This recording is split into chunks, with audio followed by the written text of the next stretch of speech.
akan bahas tentang COP30, instrumen hukum internasional terkait perubahan iklim sampai dampaknya ke Indonesia. Santai, tapi serius ya. Serius? Tapi fun juga dong. Bumi panas kita jangan. Jadi, COP itu apa sih? Kenapa semua negara ribet tiap COP?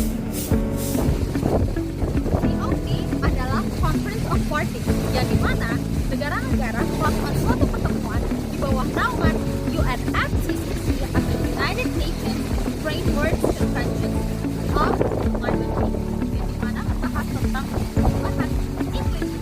Nah, COP30 akan digelar tahun 2025.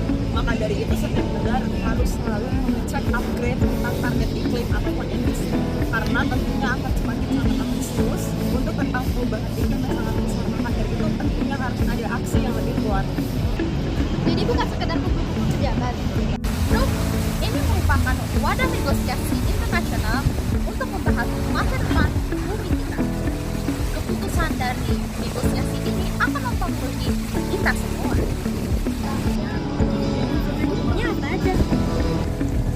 Ada 3 yang utama. Yang pertama, UNFCCC. UNFCCC ini merupakan wadah hukum yang terbesar untuk menanggulangi masalah iklim internasional yang berbahaya. Yang kedua, terdapat Protokol Kyoto. Protokol Kyoto ini merupakan perjanjian antar negara adidaya yang dimana mereka menyetujui untuk menurunkan gas emisi rumah kaca setidaknya sebesar 2 derajat. Dan yang ketiga, terdapat Paris Agreement. Paris Agreement ini merupakan perjanjian setiap negara menyetujui untuk menurunkan gas emisi rumah kaca mereka di bawah NDC.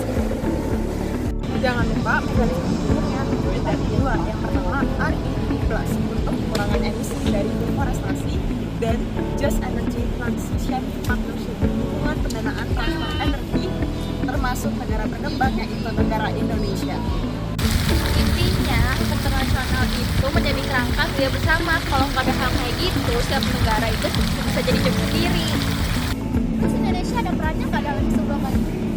Pasti dong, karena kita punya hutan tropis yang luas di mana potensi REDD+ itu sangat besar.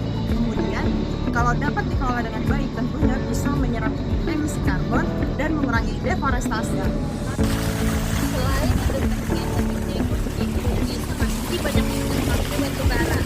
Nah, yang dipilih itu angin, surya, dan hidro.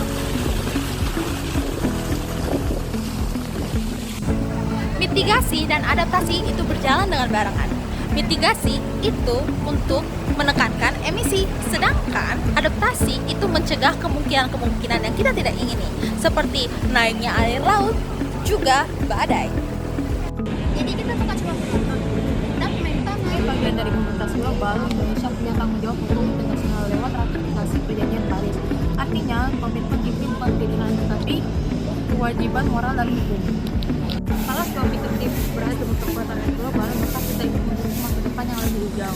Jadi mulai dari sekarang yang masih tertib untuk kebijakan hijau dan awasi implementasinya. Ini bukan warisan dari orang tua kita, tapi disimpan untuk generasi selanjutnya. See you at COP30, secara langsung atau dalam aksinya.